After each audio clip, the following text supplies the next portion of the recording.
കോൺഗ്രസിന്റെ വലിയ തീരാ തലവേദനയായി ഇങ്ങനെ ശശി തരൂര് മാറുമ്പോൾ ഒന്ന് ആലോചിച്ച് നോക്കൂ. ഒരു പാർട്ടിയുമായി ഇങ്ങനെ ചേർന്ന് നിൽക്കുമ്പോൾ ആ പാർട്ടിയിൽ നിന്ന് ഒരു ബദലായി, ഒരു റിബലായി ഇങ്ങനെ എത്ര നാളാ സഹിക്കുക ശശി തരൂരിനെ? ഒന്നെങ്കിൽ കോൺഗ്രസ് എന്ന് പറയുന്ന പാർട്ടിക്ക് ഒരു നട്ടലുണ്ടാവണം. എത്ര പ്രാവശ്യമായി നമ്മൾ ഇത് പറയുന്നു. ഈ നാട്ടിലെ എല്ലാ തരത്തിലും രാഷ്ട്രീയം ചർച്ച ചെയ്യുന്നിടത്ത് മുഴുവനും ഇത് ചർച്ച ചെയ്യപ്പെടുന്നതാണ്. കേന്ദ്ര സർക്കാരിന്റെ BJPയുടെ സംഘപരിവാറിന്റെ ഒരു സ്പോക്സ് പേഴ്സണായി, അവരുടെ ഒരു വക്താവായി ഇങ്ങനെ ശശി തരൂർ തുടരുമ്പോഴും നട്ടലുയർത്തി അതിനോടൊരു എതിർപ്പ് പ്രകടിപ്പിക്കാൻ കഴിയാത്ത വണ്ണം കോൺഗ്രസ് ദുർബലപ്പെടുന്നു എന്നുള്ളതാണ്. നോക്കൂ, ഒരു കേഡർ പാർട്ടിയുടേതായിട്ടുള്ള യാതൊരു വിധത്തിലുള്ള സംവിധാനങ്ങളോ അതിൻ്റെതായ അച്ചടക്കങ്ങളോ ഒന്നുമില്ലാത്ത ഒരു പാർട്ടിയാണ് കോൺഗ്രസ്.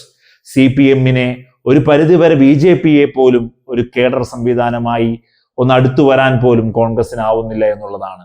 എങ്ങും പടലപ്പിണക്കങ്ങൾ, എങ്ങും നേതാക്കൾ തമ്മിലുള്ള പോരുകൾ, അങ്ങനെ ആ ഒരു ഒത്തൊരുമ ഇല്ലായ്മ എല്ലാ പ്രധാന വേദികളിലും ചർച്ചയാവുമ്പോൾ, ക്യാമറയ്ക്ക് മുന്നിൽ വെളിവാകുമ്പോൾ കോൺഗ്രസിന് തരൂരിനെ പോലുള്ളൊരു നേതാവിനെതിരെ ശക്തമായ നിലപാടെടുക്കാൻ സാധിക്കാതെ പോകുന്നത് കൊണ്ടായിരിക്കും.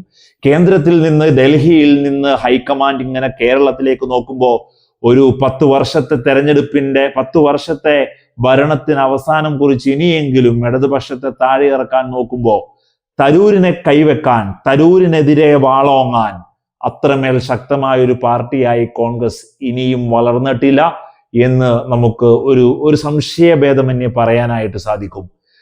കേന്ദ്ര സർക്കാരിന്റെ വക്താവായി തരൂർ മാറുന്നത് എത്ര തവണയാണ്? നോക്കൂ, കോവിഡ് വാക്സിനിൽ വലിയ രീതിയിലുള്ള പ്രവർത്തനങ്ങളാണ് നരേന്ദ്രമോദി ഗവൺമെന്റ് ചെയ്യുന്നത് എന്ന് പറയുന്ന പകലിൽ തന്നെ ഓക്സിജൻ കിട്ടാതെ UPയുടെ ആശുപത്രി കിടക്കയിൽ പിഞ്ചു ബാല്യങ്ങൾ പിടഞ്ഞു മരിച്ചത് കാണാത്ത തരൂർ, അടച്ചിട്ട റൂമിൽ അമേരിക്കൻ പ്രസിഡന്റ് ട്രംപുമായി, നിങ്ങൾ അമേരിക്കക്കാരെ അനധികൃത കുടിയേറ്റക്കാരാണെങ്കിലും അമേരിക്കയിലേക്ക് വന്ന ഇന്ത്യക്കാരെ കയ്യാമം വെച്ച് വിമാനത്തിൽ F-17 വിമാനത്തിൽ നിലത്തിരുത്തി ഇങ്ങനെ നാടുകടത്തി വിട്ടത് മോശമായി പോയി ട്രംപേ എന്ന് അടച്ചിട്ട റൂമിൽ ആരും കേൾക്കാതെ ചെവിയിൽ സ്വകാര്യം പറഞ്ഞിട്ടുണ്ടാവാം എന്ന് പറയുന്നത്.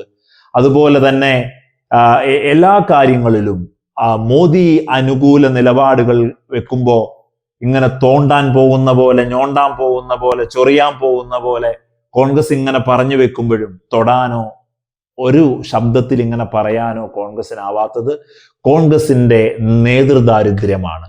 എടുത്തു കാണിക്കാൻ നിലപാടുള്ള നേതാവിന്റെ ദാരിദ്ര്യം തന്നെയാണ് ശശി തരൂരിനെ ഇനിയും വെച്ചു പൊറുപ്പിച്ചു കൊണ്ടുപോകുന്നത് എന്ന് നമുക്ക് പറയാതെ വയ്യ.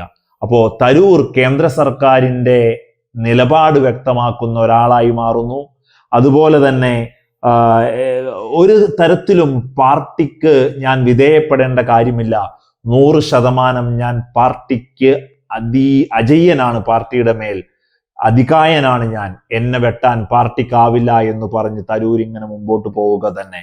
നോക്കൂ, ഏറ്റവും അവസാനം ഇന്നത്തെ പകലിൽ വന്നിട്ട് പറയാ, തുർക്കിക്കെതിരെ 10 കോടി രൂപ 2022-ലോ 2023-ലോ ഉണ്ടായ ഭൂകമ്പത്തിൽ നമ്മൾ സഹായിച്ചതാണ്. കേരള സർക്കാർ റിഗ്രറ്റ് ചെയ്യണം, കേരള സർക്കാർ നെഞ്ചിൽ കൈവച്ച് ചെയ്തതിനെ പരിതപിക്കണം. കാരണം അങ്ങനെ 10 കോടി രൂപ കൊടുത്ത് സഹായിച്ച തുർക്കിയാണ് പാകിസ്ഥാൻ ആയുധങ്ങൾ കൊടുത്ത് പാകിസ്ഥാന് ഇന്ത്യക്കെതിരെ പ്രയോഗിക്കാൻ സഹായം ചെയ്തത് എന്ന് പറയുന്നത്. കേന്ദ്ര സർക്കാരും അന്ന് തുർക്കിയെ സഹായിച്ചു എന്നുള്ളത് തരൂർ എന്നത്തെയും പോലെ തന്നെ മറക്കുന്നു. അതാണ് കേന്ദ്ര നിലപാടുകൾ, കേന്ദ്രത്തിന്റെ പ്രശ്നങ്ങൾ അടക്കി വെച്ച്, ഒളിപ്പിച്ച് വെച്ച് ഒരു നിലപാട് പറയുക. ആ നിലപാടിൽ എൻ്റെ പാർട്ടി എന്നെ ഒരു ചുക്കും ചെയ്യില്ല എന്ന ഉറച്ച ആത്മവിശ്വാസത്തോടെ മുന്നോട്ട് പോവുക. തരൂർ അജയ്യനാണ്, തരൂർ അധികായനാണ്, കോൺഗ്രസിന്റെ നിലവിലെ സാഹചര്യത്തിൽ തൊടാൻ കഴിയില്ല. ഇങ്ങനെ കേന്ദ്രത്തെ അനുകൂലിച്ച് മോദിയുടെ നാവായി, കേന്ദ്ര സർക്കാരിന്റെ വക്താവായി ഇങ്ങനെ തുടരുക തന്നെ. ഒരു കാരണവശാലും ആർക്കും തൊടാൻ കഴിയാത്ത തരൂർ.